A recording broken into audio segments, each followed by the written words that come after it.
Chennai போரூரில் metro பணியின் போது திடீரென மின்சார கேபிள் பட்டாசு போல் வெடித்து சிதறியதால் பரபரப்பு ஏற்பட்டது.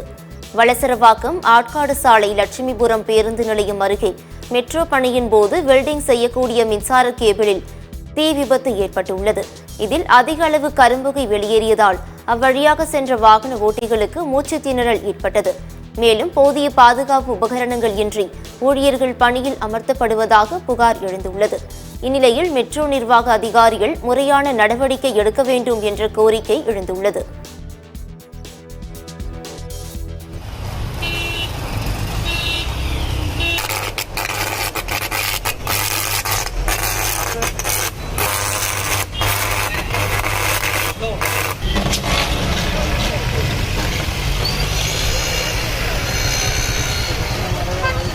बाहर में आग लगे थे ना।